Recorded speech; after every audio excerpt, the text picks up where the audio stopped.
जी अस्सलाम वालेकुम नाज़रीन, आज सुबह सवेरे फिर ईरान की जानिब से इसराइल को ज़बरदस्त ब्रेकफास्ट भेजा गया है, मिसाइल दाग दिए गए। आज जंग का 9वां रोज़ है और 18वीं ये फ़िज़ाई हमलों की लहर थी। ईरान की जानिब से सुबह सवेरे फिर इसराइल के मुतअद्दिद शहरों के ऊपर अटैक किया गया, मिसाइली हमले किए गए, जिसके नतीजे में जो इसराइल के मुतअद्दिद शहर हैं वो एक बार फिर लरज़ उठे और उसके नतीजे में हमने ये भी देखा कि जो वहाँ के रिहायशी हैं वो बस भाग गए, तितर बितर हो गए कि हम बस किसी तरह से महफूज मुकाम पर पहुँच जाएँ ताकि ईरान की जानिब से जो हम पे अटैक किए जा रहे हैं हम उनसे हर तरह से महफूज रह सकें। ईरान की जानिब से आज सुबह सवेरे जो अटैक किया गया उसमें फ़ौजी तनसीबात, उनकी दिफाई सनतें, उनका असलहा डिपो समेत उनके जो फ़िज़ाई अड्डे हैं उनको टारगेट किया गया और काफ़ी हद तक वो उसमें ईरानी कामयाब भी हुए। इस बात को तो इसराइल भी तस्लीम कर रहा है, लेकिन साथ ही साथ इसराइल ये भी कह रहा है कि हमने भी जवाबी कार्रवाई की है, जिसके नतीजे में जो ईरान के की जो न्यूक्लियर साइट है उसके ऊपर अटैक किया, जिसके नतीजे में ईरान का बहुत ज़्यादा नुकसान हुआ है। ईरान मान रहा है इस बात को कि इसराइल की जानिब से हम पे अटैक किया गया है, लेकिन उस नतीजे में कोई हमारा बहुत ज़्यादा नुकसान नहीं हुआ।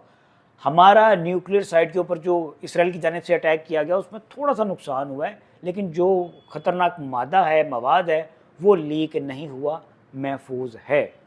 दूसरी जानिब जो प्रेसिडेंट ट्रंप हैं उनका ये कहना है कि ईरान सीज़ फायर करे, मेरी ये ख्वाहिश है, उसके बाद मैं ईरान के साथ मुज़ाकरात करूँगा, लेकिन मुझे ईरान के ऊपर अटैक करने के लिए 2 हफ्ते चाहिए। 2 हफ्तों में मैं फिर सोचूंगा कि मैंने ईरान के ऊपर अटैक करना है या नहीं करना। तो बज़ाहिर तो ऐसा लग रहा है कि ये जंग ईरान और इसराइल में ही रहेगी। अमेरिका ने अगर इस जंग में कूदना होता तो बहुत पहले रोज़, जंग के पहले रोज़ वो इस जंग में आ जाता, कूद जाता, लेकिन ज़ाहिरी बात है चूँकि ईरान की जानिब से ऐसी उम्मीद नहीं थी कि इतना ज़्यादा वो अटैक करेंगे, इतनी बड़ी तादाद में वो इसराइल के ऊपर मिसाइल दाग देंगे। तो उस चीज़ को देखते हुए पूरी दुनिया भी एक दफ़ा हिल गई है कि भाई ये ईरान इसराइल के मुकाबले में तो छोटा सा बच्चा है। तो जिस तरीके से वो इसराइल की धुलाई कर रहा है, तो अमेरिका ने ये सोचा कि भाई अभी खामोश रह जाए तो बेहतर है। अच्छा, मैं यहाँ जिक्र करूँगा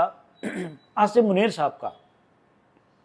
आसिम मुनीर साहब सिपह सालार, उनकी मुलाकात हुई प्रेसिडेंट ट्रंप के साथ और ट्रंप ने ये बहुत बड़ी बात है पाकिस्तानियों के लिए कि ट्रंप ने ये कहा कि मेरे लिए एजाज़ की बात है कि मैं आसिम मुनीर साहब को मैंने यहाँ मदऊ किया है, मेरी इनके साथ मुलाकात हो रही है, तो मेरे लिए बहुत बड़ी बात है। मुलाकात का मकसद ये था, ट्रंप साहब ने ये कहा कि इनका शुक्रिया अदा करना चाह रहा था क्योंकि मैंने सिर्फ एक बार इनसे कहा कि आप जंग बंद कर दें, जो इंडिया के साथ आपकी जंग चल रही है। तो जंग बंदी पर इन्होंने मेरी बात मानी और मैं इनका शुक्रिया अदा करने के लिए मैंने इनको यहाँ बुलाया है, तो इनका बहुत बहुत शुक्रिया। दूसरी जानिब जो पाकिस्तान की गवर्नमेंट है उसका ये कहना है कि हम प्रेसिडेंट ट्रंप का नाम नॉमिनेट करना चाह रहे हैं अमन का जो नोबेल प्राइज़ है उसमें, क्योंकि इन्होंने 2 बड़े ममालिक और ख़ास तौर पे एटॉमिक पावर रखने वाले ममालिक के दरमियान जंग बंदी में अहम किरदार अदा किया है, तो पाकिस्तान की हुकूमत इनका नाम नॉमिनेट करना चाह रही है। तो ये तो अभी आने वाला वक्त बताएगा कि इनका नाम नॉमिनेट होता है, इनको अमन का सफ़ीर माना जाता है या नहीं। लेकिन अभी ये इंडिया के ख़ास तौर पर पेट में दर्द होगा कि जिस तरह से उन्होंने प्रेसिडेंट ट्रंप ने इनको बुलाया, आसिम मुनीर साहब को बुलाया और उनके साथ मोहसिन नकवी साहब भी थे, तो ऑफ कोर्स ये पाकिस्तानियों के लिए तो एक बहुत बड़ी खबर है, इस पर फ़ख्र भी करना चाहिए। लेकिन दूसरी जानिब ये ज़ाहिर बात है इंडिया के पेट में एक मरोड़ उठेगा, दर्द उठेगा, तो उठता रहे भाई। हमने ना तो जंग में पहल की थी, ना हम पहल करना चाह रहे थे, आपने शुरू की थी, उसका जवाब दिया, उस जवाब के नतीजे में फिर अमेरिका ने देखा कि पाकिस्तान इंडिया की धुलाई कर रहा है, अमेरिका ने वो जंग रुकवाई और उस जंग रोकने के नतीजे में जो शुक्रिया अदा करना था ट्रंप साहब ने, वो आसिम मुनीर साहब को बुला कर शुक्रिया अदा किया। नाज़रीन, पाकिस्तान के लिए दुआ कीजिए, उम्मत मुस्लिमा के लिए दुआ कीजिए। अपना ख्याल रखिएगा। अल्लाह हाफ़िज़।